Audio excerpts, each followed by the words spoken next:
तरुभ्यश्च कृपान्धुभ्यः भूतानां पावनेभ्यो वैष्णवेभ्यो नमो नमः।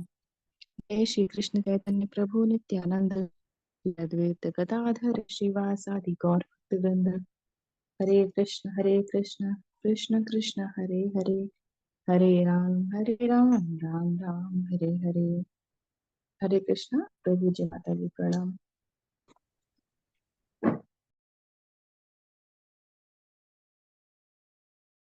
हरे कृष्णा। सभी भक्तों को मेरा दंडवत प्रणाम।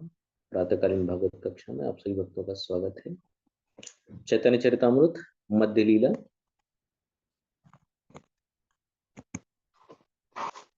अध्याय संख्या 20 से हम श्रवण कर रहे थे और हमने श्रवण किया कि किस तरह से बड़ी मुश्किलों का सामना करते हुए श्री चैतन्य महाप्रभु से मिलने के लिए सनातन गोस्वामी जी वाराणसी पहुंचे और दरवेश या जो मुस्लिम फकीर है उस वेश में बाहर बैठे घर के इंतजार कर रहे कि कब महाप्रभु अपनी कृपा उन पर बरसाएंगे। और फिर जब अंदर प्रवेश करते हैं उनको बुलाते हैं और जब अंदर प्रवेश करते हैं गोस्वामी जी प्रभु दौड़ते हुए उनके करीब पहुंचकर उन्हें आलिंगन देते हैं। इस तरह से हम देखते हैं कि न केवल भक्त भगवान से मिलने के लिए व्याकुल होते हैं बल्कि भगवान भी अपने भक्तों को देखने के लिए उनसे मिलने के लिए व्याकुल होते हैं। यही अवस्था सफलता की अवस्था है, मनुष्य जीवन का चरम उद्देश्य, चरम लक्ष्य, जिसे हम कहते हैं भगवत प्रेम की प्राप्ति हो, कृष्ण प्रेम की प्राप्ति हो। तो श्लोक संख्या 52। प्रभु स्पर्शे प्रेमाविष्ट हैल सनातन मोरे न छुरी कहे गदगद वचन।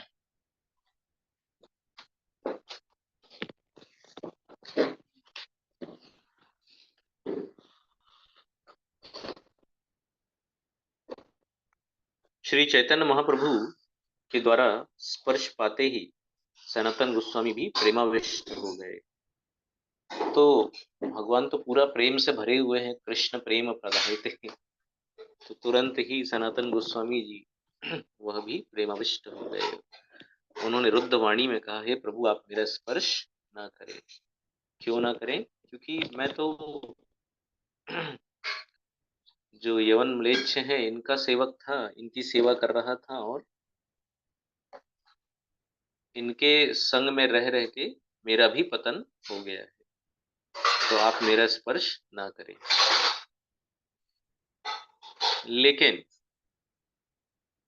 दुई जने गला गली रोदन अपर देखी चंद्र शेखरेर हैल चमत्कार। जो चंद्रशेखर है उनको देख के आश्चर्य हो रहा है, सर घूम रहा है। क्यों? क्योंकि भगवान और भक्त इनके बीच का प्रेम ऐसा कभी देखा नहीं, और प्रभु भी रो रहे हैं, भगवान को रोने की क्या आवश्यकता है। लेकिन दोनों ही मिलकर के खूब रो रहे हैं, पूरी तरह से भाव में, प्रेम में डूबे हुए हैं, भाव विभोर, प्रेम विभोर। और ऐसा ये मिलन है, जैसे इस तरह के मिलन का और एक वर्णन आता है, जैसे भगवान श्री राम जब मिलते हैं भरत से, तो पूरी तरह से गले मिलते हैं, फिर देखते हैं एक दूसरे को, फिर मिलते हैं, फिर देखते हैं एक दूसरे को, अश्रु धाराएं प्रवाहित हो रही हैं। और चंद्रशेखर जी सोच रहे हैं, अरे बाप रे, ये इतना प्रेम, और मैं तो सोच रहा था ये तो वैष्णव है ही नहीं, यदि ये वैष्णव नहीं होते तो प्रभु इतना प्रेम कैसे करते इनको। तो मैं ये सोच रहा था कि ये वैष्णव है ही नहीं, ये तो दरवेश हैं, ये फकीर हैं, तो बड़ी गड़बड़ हो गई।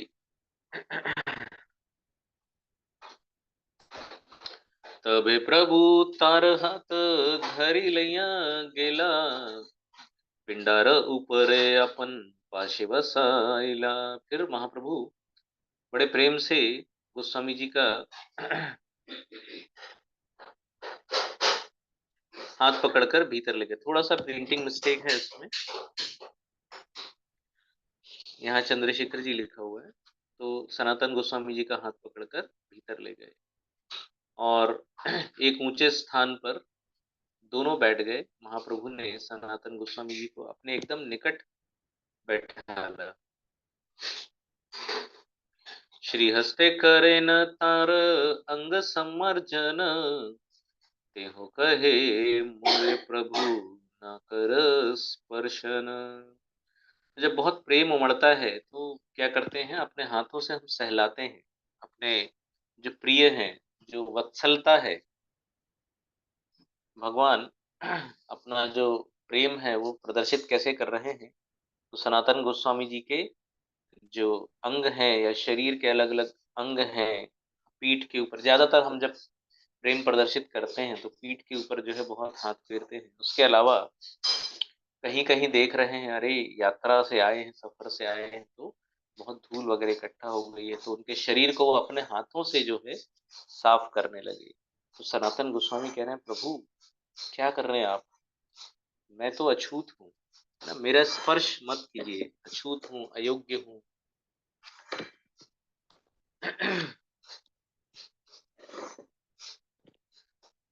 जब हम कहते हैं ना कि चेतो दर्पण मार्जनम, चित्त रूपी जो दर्पण है उस पर जो मल जमा है, जो गंदगी जमी है, उसका मार्जन करने वाला है ये नाम प्रभु। यहाँ आप देखिए, प्रभु स्वयं, महाप्रभु स्वयं अपने हाथों से गोस्वामी जी का शरीर साफ करने लगे। तो भगवान की शरण में जब हम जाते हैं तो भगवान छोड़ते ही नहीं। स्वच्छता, शुद्धता, पवित्रता ये कर ही देते हैं। और हम कितने भी गंदे हों, कितने भी भरे हुए हों, है ना, तन से मन से जैसे भी हो, प्रभु उद्धार कर ही देते हैं। यहाँ पे देखिए सनातन गोस्वामी जी का भाव और महाप्रभु का भाव। गोस्वामी जी क्या कह रहे हैं, मैं यवन कुल से हूँ। लंबे समय से रहते रहते क्या हो जाते हैं, वैसे ही हो जाते हैं ना, जैसा देश वैसा भेष।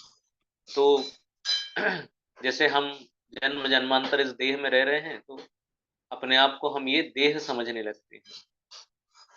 कई बार जो व्यक्ति अमेरिका में रहता है, कार चलाते चलाते तो भारत में आए तो वो सोचता है, अरे ये स्टेयरिंग का साइड क्यों चेंज हो गया है, हमारे यहाँ राइट में होता है वहां लेफ्ट में होता है, तो वो परेशान हो जाता है। तो इस तरह से गोस्वामी जी का भाव ये है कि भाई मैं यवन कुल का हूँ और इतना निम्न कोटि का हूँ, उनका संग किया है मैंने सालों साल, और सारे अनर्थ जो वो करते थे उसमें मैं उनका संगी रहा।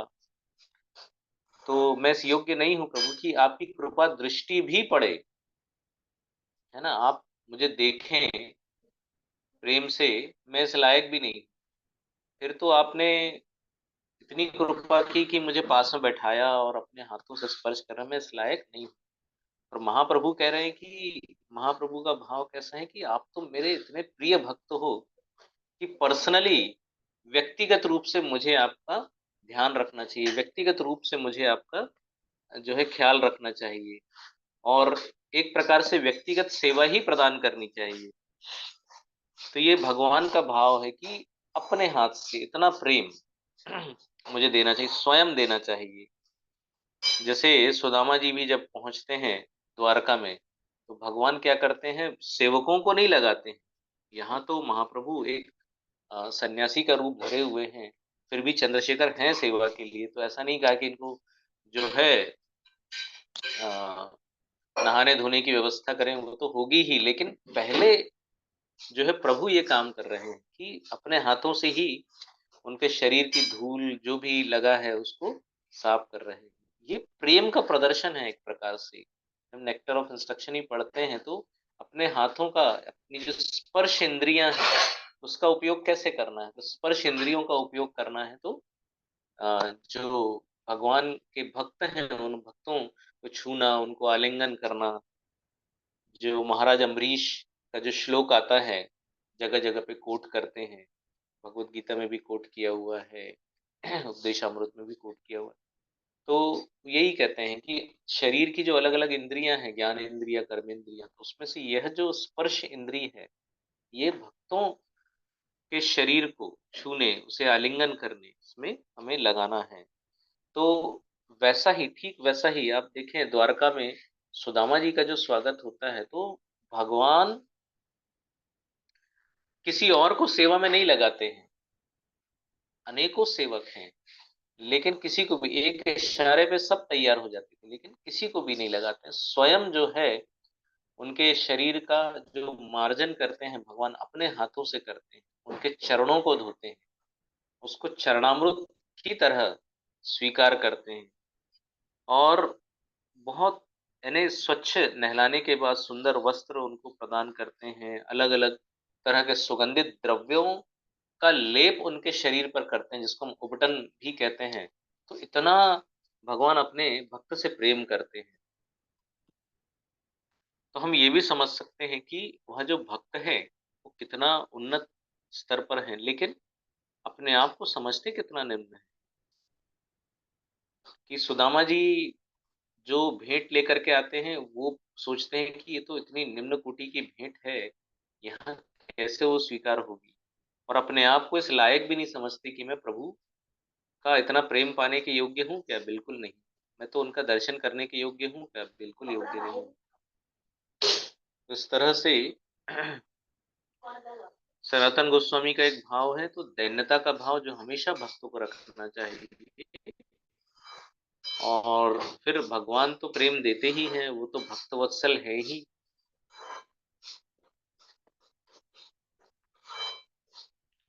प्रभु कहे तुम स्पर्शी आत्म पवित्रिते, भक्ति बले पर तुम्ही ब्रह्मांड शोधिते।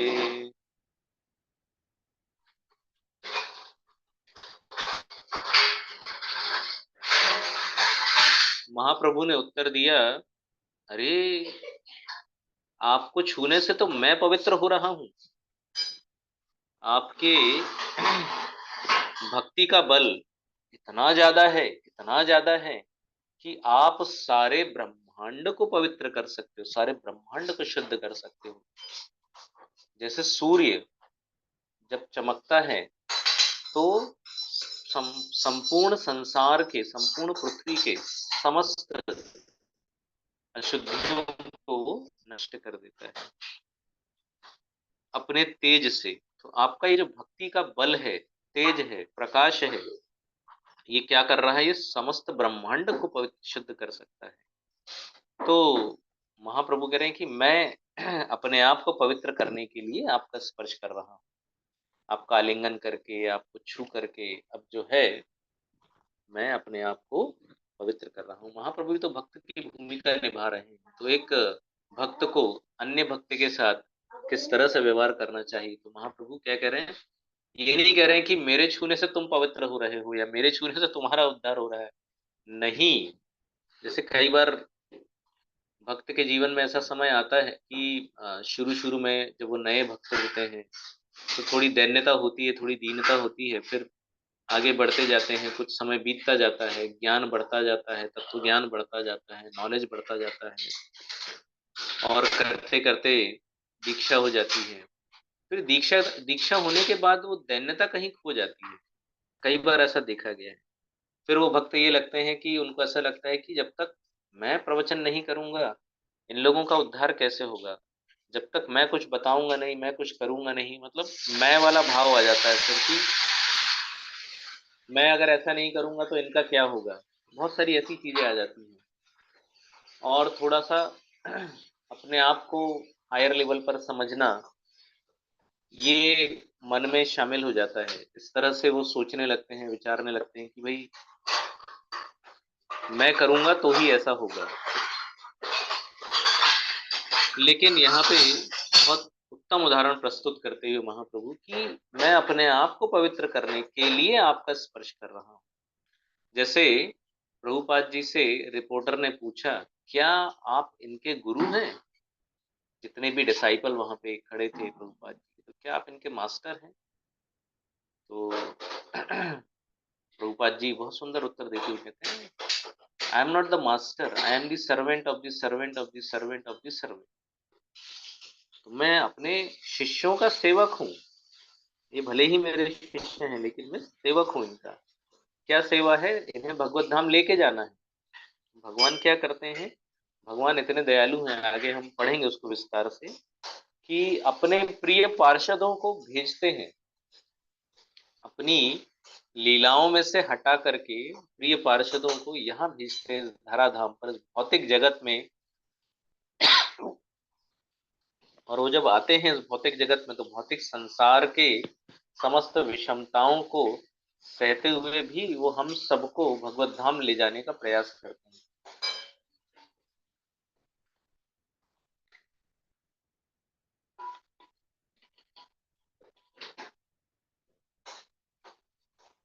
तो ये उत्तर प्रभुपाद जी ने वहां पे दिया कि मैं क्या हूं? एक सेवक हूं।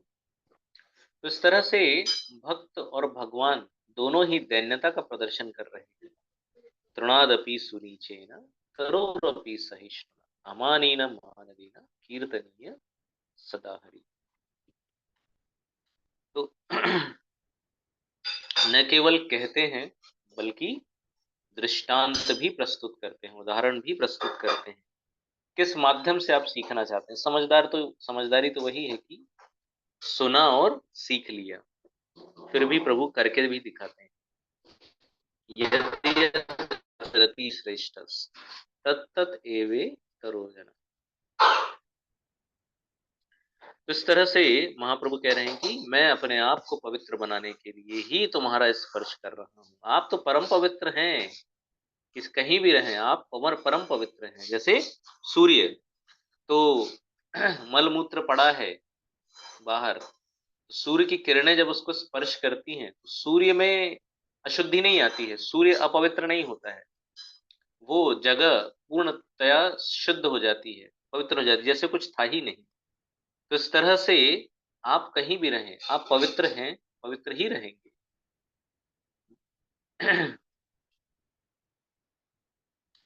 ठीक ऐसा ही हमें भागवत में भी सुनने मिलता है।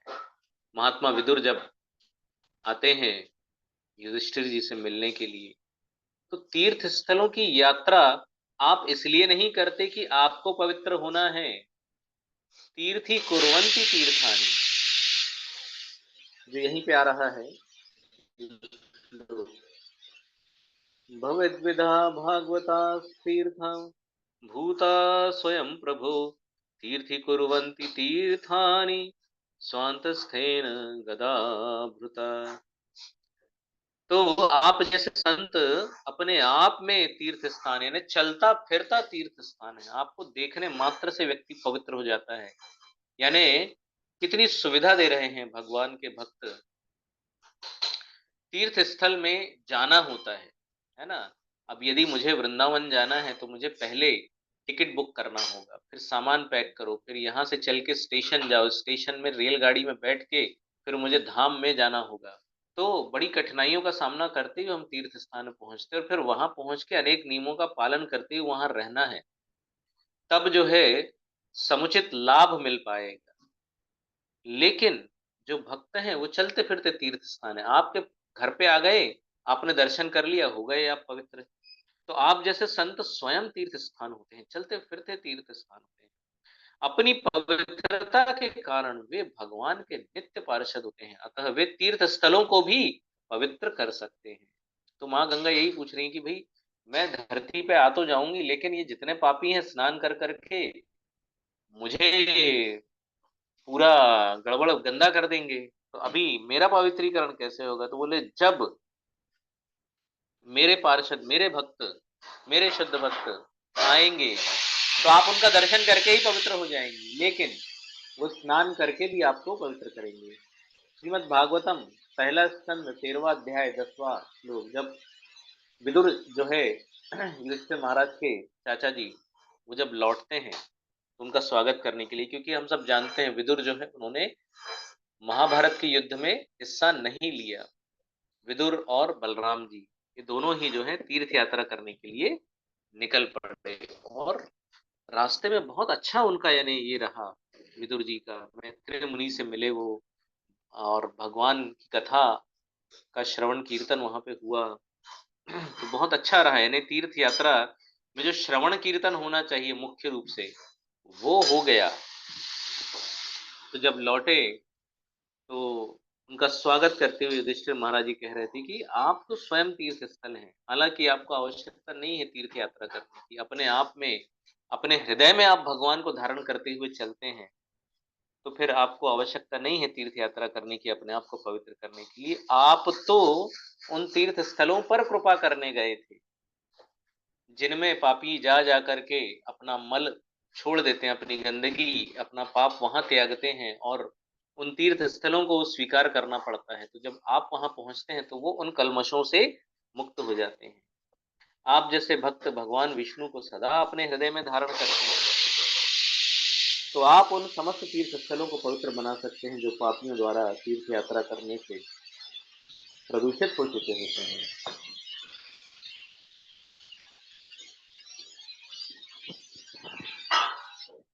पापी व्यक्ति शुद्ध बनने के लिए तीर्थ स्थान जाता है। पवित्र स्थान में अनेक संत पुरुष का विष्णु मंदिर होता है, फिर भी अनेक यात्रियों के पापों से पवित्र स्थान दूषित हो जाता है। किंतु जब कोई बड़ा भक्त किसी तीर्थ स्थान में जाता है तो वह यात्रियों के सारे पापों को नष्ट कर देता है। जो वो छोड़ गए हैं सारे यात्री, उन सबको नष्ट कर देते हैं। इसलिए महाराज युधिष्ठिर ने विदुर से इस तरह कहा। चूंकि एक महान भक्त अपने हृदय में भगवान विष्णु को धारण करता है ना, तुम्हारा हृदय, आपके हृदय में जो है भगवान का विश्राम स्थल होता है ना। भक्त के हृदय में भगवान विश्राम करते हैं। वैकुंठ में आराम नहीं मिलता है उनको। वैकुंठ में तो त्राही त्राही, जब देखो तब कोई ना कोई डिस्टरबेंस चलता ही रहता है ना। हम भागवत पढ़ते हैं तो सारे देवी देवता, कभी ब्रह्मा जी लेकर पहुंचते हैं, कभी शिव जी लेकर पहुंचते हैं, कभी इंद्र स्वयं पहुंचते हैं, और हम सब तो चीख रहे चिल्ला रहे हैं ही, प्रभु ये करो, प्रभु वो करो, प्रभु ये दे दो, प्रभु वो दे दो। केवल और केवल एक निष्काम शुद्ध भक्त का हृदय ही एक ऐसी जगह है जहां भगवान निश्चिंत होकर के विश्राम करते हैं। कोई डिमांड नहीं है, सिर्फ और सिर्फ सेवा का भाव है। तो अपने हृदय में भगवान को धारण करके वह भक्त क्या करता है, भगवान की सेवा करता है। भगवान रिलैक्स होकर के, निश्चिंत होकर के। हाँ, ये एक व्यक्ति है जो ना मुझसे रोजी रोटी मांगता है, ना विपत्तियों से मुक्ति मांगता है, ना मोक्ष की कामना, ना मुक्ति की कामना, ना अर्थ की कामना, ना जिज्ञासा, कुछ भी नहीं। यहाँ मैं सो सकता हूँ, है ना। जैसा आप सोचो कि आप बेडरूम में सो रहे हो और बार बार कोई आकर के आपसे ये पूछे, ये मांगे, ये दे दो, वो दे दो, ये कर दो, ऐसा कर दो, तो क्या आप विश्राम कर पाओगे? नहीं कर पाओगे। तो जब सभी लोग इस तरह से परेशान कर रहे हैं, भगवान ऐसा कर दो, वैसा कर दो, कोई भर्त्सना कर रहा, कोई उनसे डिमांड कर रहा, तो बड़ा परेशान हो जाते हैं। तो वैकुंठ में विश्राम नहीं कर पाते हैं, वहां सब आते जाते रहते हैं ना। सामान्य मनुष्य से लेकर के उच्च लोकों के देवी देवता भी पहुंचते रहते हैं वहां पर। हम देखते हैं भागवत में, कई ब्रह्मा जी आके खड़े हो जाते हैं क्षीर सागर के तट पे और शुरू कर देते हैं प्रार्थना करना, और फिर भगवान को प्रकट, क्या बात है भाई, तो फिर बताते हैं ऐसी ऐसी दुर्घटना हो गई, अब तुम वरदान देते रहो और तुम्हारे वरदान का मिसयूज करके असुर जो है उत्पात करते रहे, और फिर आप इधर आके हमको बुलाते रहो कि प्रभु प्रकट होइए, प्रभु अवतार लीजिए, कुछ तो अवतार लीजिए, कुछ तो कीजिए, कैसा कुछ तो कीजिए, कैसे की करेंगे ये? पृथ्वी माता रो रही है, ये इंद्र रो रहा है, घर से बेघर हो गया है, स्वर्ग से निकाल दिया है इसको असुरों ने मार मार के। एक तो ये अपने गुरु का सम्मान नहीं करते, बृहस्पति जी आए, ये खड़े नहीं हुए, तो इनका सारा ये चला गया, फिर ये असुर आ गए, आप कुछ कीजिए इनके लिए। तो इस तरह से भगवान परेशान रहते हैं सबसे। लेकिन भक्त का हृदय एक नंबर, वहां पर इतना बढ़िया विश्राम मिलता है, तो भगवान वहीं स्थान विश्राम कर। तो भक्त अपने हृदय में भगवान को धारण करके चलते हैं, चलता फिरता मंदिर। और बिल्कुल भक्त को देख लो या भगवान को देख लो, एक जैसा फायदा होता है। उन्नत भक्त को किसी पवित्र स्थान में जाने की आवश्यकता नहीं रह जाती, जहां रहे वहां पवित्र हो जाता है, क्योंकि वह जहां भी रुकता है वह स्थान पवित्र बन जाता है। इस संबंध में नरोत्तम दास ठाकुर कहते हैं, तीर्थ यात्रा परिश्रम केवल मनेर भ्रम। तीर्थ यात्रा करना क्या है? अरे एक प्रकार का मोह है, परिश्रम है। क्यों? क्योंकि उच्च भक्त को किसी पवित्र स्थान में जाने की आवश्यकता नहीं रहती, तो फिर वहां क्यों जाए? जहां बैठो वहीं भगवान का वो क्या कर सकते हैं, ध्यान कर सकते हैं, और भगवान आ भी जाते हैं उनके पास में। तो ऐसा नहीं हम तीर्थ यात्रा करना बंद कर दें, हमें तो बहुत आवश्यकता है, हम अभी जीरो पे हैं। तो इसका उत्तर यही है कि वह उस स्थान को पवित्र करने मात्र के लिए तो क्यों जाते हैं भक्त, क्यों यात्रा करते हैं, है ना? फिर शुद्ध भक्त क्यों यात्रा करते हैं? विदुर जी क्यों यात्रा, बलराम जी तीर्थ यात्रा करने पर निकल पड़े। तो इस तरह से क्यों? क्योंकि वह स्थान पवित्र होना आवश्यक है।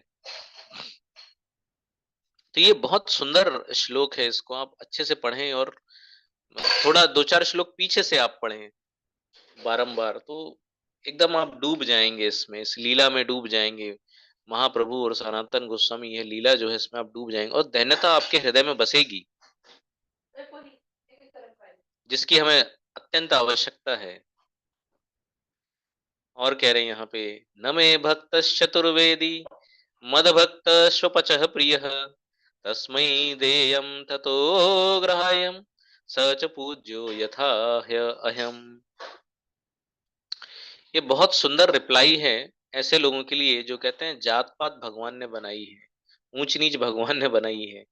अब देखिए यहाँ पे भगवान कृष्ण क्या कह रहे हैं, भले ही कोई व्यक्ति संस्कृत वैदिक साहित्य का कितना ही प्रकांड पंडित क्यों ना हो, जब तक वह भक्ति करके शुद्ध नहीं हो जाता या शुद्ध भक्ति नहीं करता, तब तक वह मेरा भक्त नहीं माना जा सकता। शुद्धता के साथ भक्ति करेंगे तो भगवान का भक्त माना जाएगा, किंतु भले ही कोई व्यक्ति, है ना, और उसको फिर प्रेम नहीं मिलेगा, ये गारंटी है।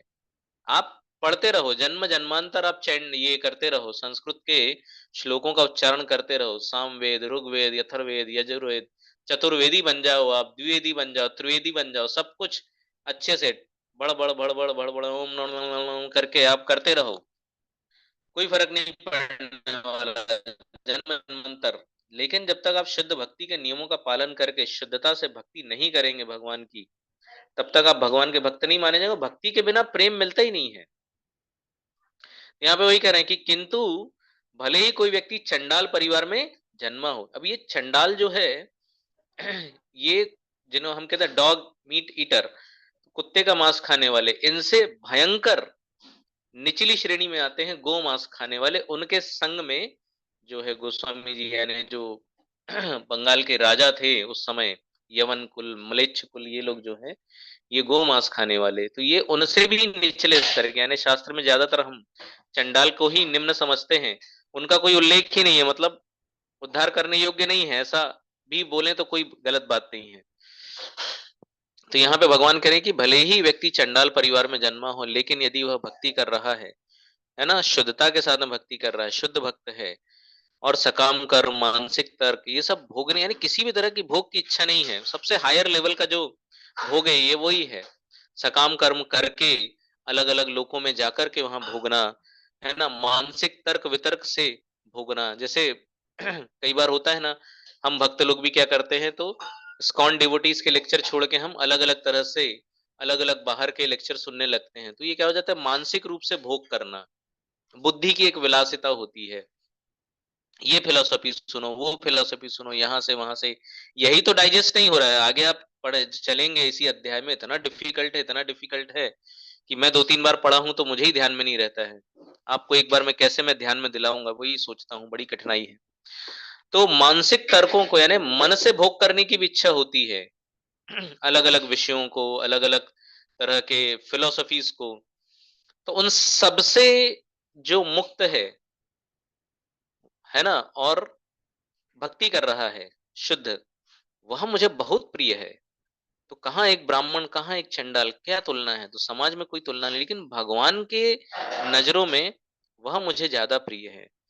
तो ब्राह्मण है, शुद्ध भक्ति कर रहा है तो ओके, नहीं कर रहा है तो भैया नॉट ओके, और चंडाल है शुद्ध भक्ति कर रहे हैं, मेरा मुझे बहुत प्रिय है, ऐसे ही आलिंगन दूंगा मैं उसको निश्चिंत होकर के। यानी भले ही उच्च वर्ण के, उच्च जाति के लोग ठुकराएं उसे, पैरों से ठोकर मारे, लेकिन मैं उसे गले लगा लूंगा, ऐसा भगवान कह रहे हैं। और आपको भी यही कर रहे हैं, निस्संदेह उसका सभी तरह से आदर होना चाहिए। इसीलिए वैष्णव को देखते ही क्या करते हैं, तुरंत प्रणाम करते हैं। वांछा कल्पतरुभ्यश्च कृपा सिंधुभ्यैव च पतितानां पावनेभ्यो वैष्णवेभ्यो नमो नमः। और वह जो भी भेंट करे उसे स्वीकार करना चाहिए। ऐसे भक्त मेरे समान ही पूज्य हैं। इसीलिए हम क्या करते हैं, जो गुरु हैं हमारे, उनको हम भगवान की तरह पूजते हैं। और सुबह मंगल आरती में भगवान के सामने हम क्या गाते हैं, वंदे गुरु श्री चरणारविंदम, वंदे गुरु श्री चरणारविंदम।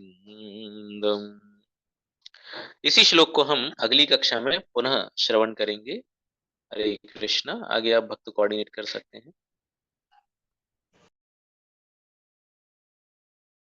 हरे Krishna. Thank you Prabhu ji.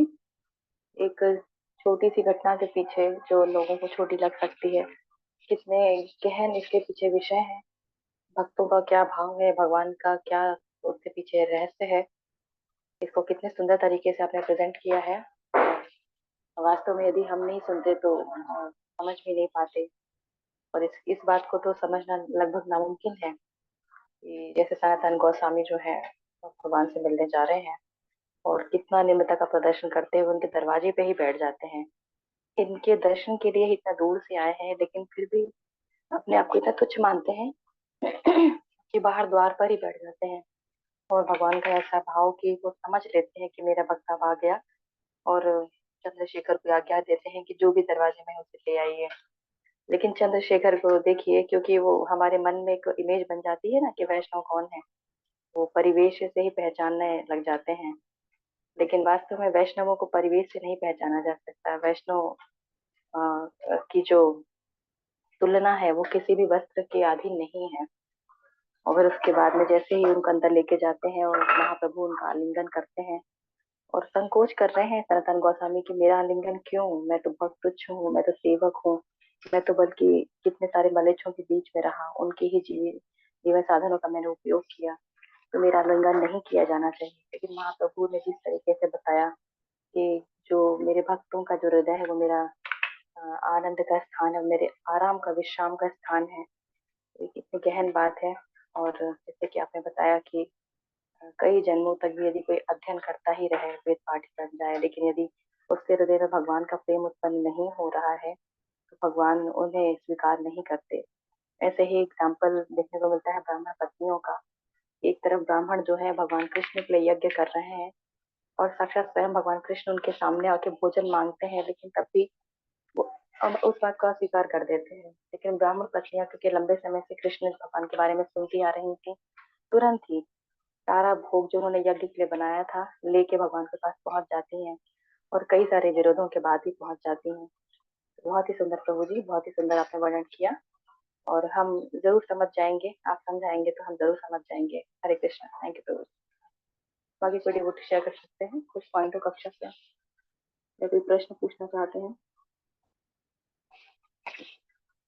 Hare Krishna. Santoshi Mata ji unmute कर लीजिएगा। हरे कृष्णा माता जी, दंडवत प्रणाम। हरे कृष्णा प्रभु जी, दंडवत प्रणाम। सारे भक्तों को मेरा दंडवत प्रणाम। बहुत बहुत सुंदर क्लास रहा। जैसे बहुत बड़ा क्लैरिटी भी मिला कि हम लोग बाहर लोगों को समझा नहीं पाते हैं। जैसे कोई ब्राह्मण आता है या कोई बड़ा पंडित आता है तो कितना अहंकार भाव से होता है कि हम ब्राह्मण है, शुद्ध है, हमारे द्वारा ही सारा यज्ञ संपन्न होता है। पर यहाँ चैतन्य महाप्रभु ने कितने सुंदर से बोले हैं कि जब तक वो मेरी भक्ति नहीं करता, शुद्ध भक्त नहीं बन जाता, तब तक वो अशुद्ध ही है। और जब तक वो भगवान की भक्ति करते तब तक ही वो तभी शुद्धि है, मतलब शुद्धता मिलता है उसे। और शुद्ध भक्तों को कितना हाई लेवल पर महाप्रभु रेस्पेक्ट करते हैं।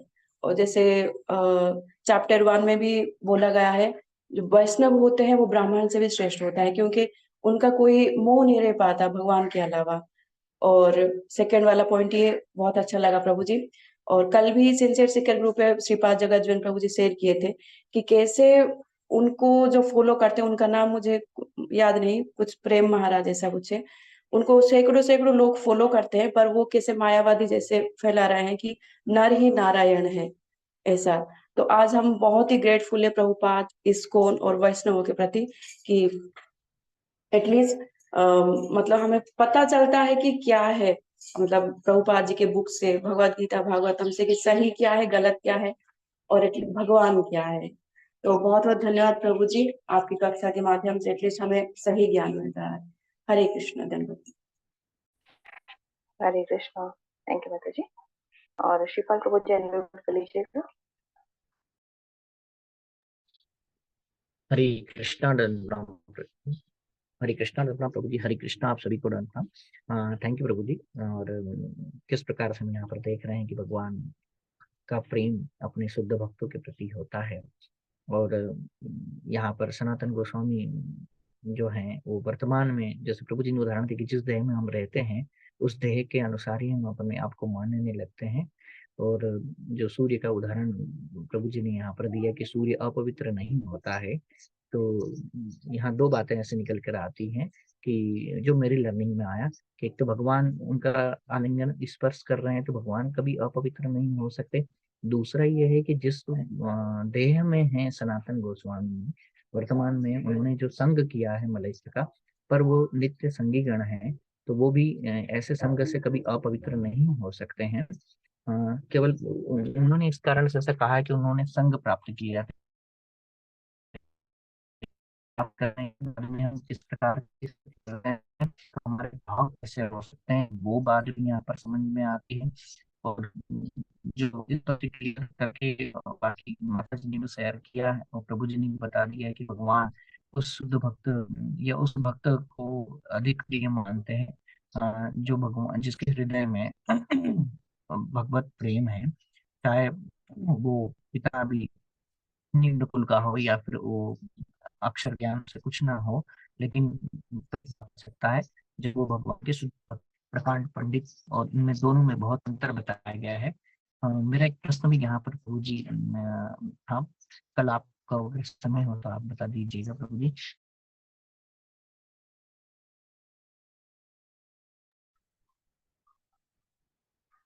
हरे कृष्णा, एक मिनट के लिए वेट कर लेते हैं, शायद प्रभु जी वापस ज्वाइन कर लें। नेटवर्क का इश्यू रहता है। तो मेरी आप सभी से वापस एक बार रिक्वेस्ट है कि आप सभी क्लासेस में रेगुलर रहें। एक दिन सुनेंगे, एक दिन नहीं सुनेंगे, तो बीच का जो विषय है मिस हो जाएगा, तो कुछ भी समझ में नहीं आएगा। ये बहुत इंपॉर्टेंट है, रेगुलर रहना और ध्यान से सुनना। हरे कृष्णा शिवपाल प्रभु जी। यस प्रभु जी। हरे कृष्णा। सॉरी माता जी, वो बहुत ज्यादा नेटवर्क की प्रॉब्लम होने से। तो तीर्थों में जैसे तीर्थ दर्शन करने के लिए, तो तीर्थ यात्रा का वर्णन यहाँ पर विदुर जी का उदाहरण दिखाया। युधिष्ठिर महाराज ने यहाँ पर बताया भी कि आप चलते फिरते तीर्थ हैं, तो वैष्णव के बारे में ऐसा कहा भी जाता है। तो जिसके पास जो होता है वो वही वापस लौटाता है। तो जो जिस प्रभु जी आपका क्वेश्चन नोट डाउन करके सेंड कर दीजिएगा, आपकी वॉइस बिल्कुल क्लियर नहीं आ रही है। अभी भी नहीं आ रही माता जी। हरे कृष्णा। काफी कट रही है प्रभु जी, आप क्वेश्चन अपना लिख के सेंड कर दीजिएगा, मैं प्रभु जी को फॉरवर्ड कर दूंगी। ठीक माता जी, हरे कृष्णा। कृष्णा, थैंक यू प्रभु जी। और उमा माता जी अनम्यूट कर लीजिएगा।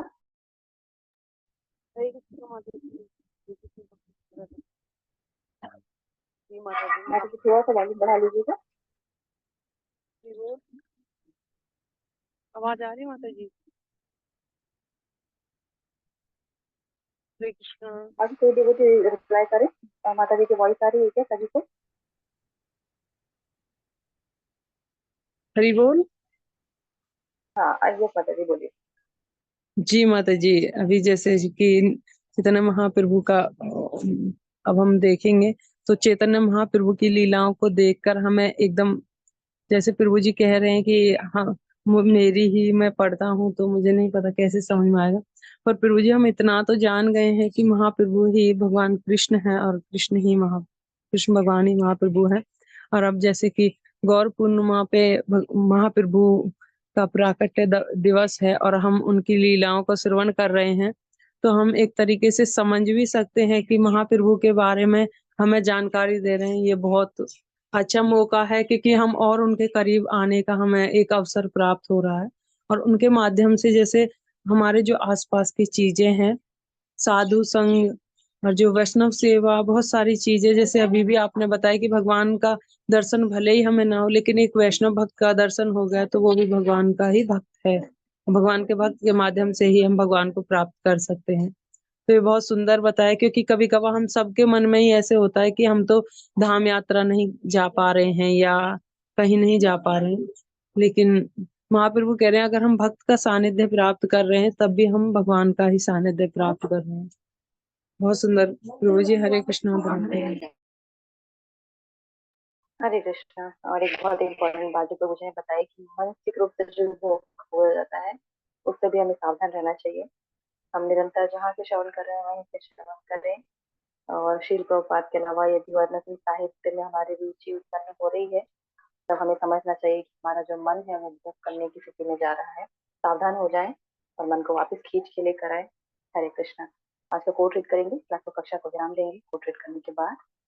तो आज का फर्स्ट कोट है, किंतु वास्तव में यह प्रतिध्वनि नहीं है, यह जड़ जीवों द्वारा किया जा रहा कीर्तन। यद्यपि यह अचिंत्य है किंतु आपकी कृपा से यह सब संभव है। श्री चैतन्य चरितामृत अंतलीला 3:71। कोट है, हम लोगों से कृपा अथवा सहायता मांग सकते हैं किंतु हमें अवश्य समझना चाहिए कि भगवान की अनुमति के बिना कोई हमारी सहायता नहीं कर सकता। मान लीजिए हम किसी धनी व्यक्ति से कुछ योगदान मांगने जाएं, श्री कृष्ण उसके हृदय में है और यदि वे कहे तुम इसे धन दे दो तो वह दे देगा, क्योंकि अभी वह इतना भाग्यशाली नहीं है कि इसलिए श्री कृष्ण ने उसे निर्देश नहीं दिया तो इसे दुखी होने की बात नहीं। यही हमारा सिद्धांत होना चाहिए। मायापुर 22 मार्च 1973। हरे कृष्ण। तो एक बार हरे कृष्ण मंत्र के लिए सभी लोग अनम्यूट करें, प्रार्थना करते हैं प्रभु जी के लिए। हरे कृष्ण कृष्ण कृष्ण हरे हरे, हरे राम राम राम हरे हरे। हरे कृष्ण कृष्ण कृष्ण हरे कृष्ण कृष्ण कृष्ण हरे हरे, हरे राम राम राम हरे हरे। कल्पतरु हरे कृष्ण कृष्ण हरे हरे, हरे राम राम हरे हरे। हरे कृष्ण हरे हरे, हरे राम राम हरे हरे। हरे हरे कृष्ण। कृष्ण।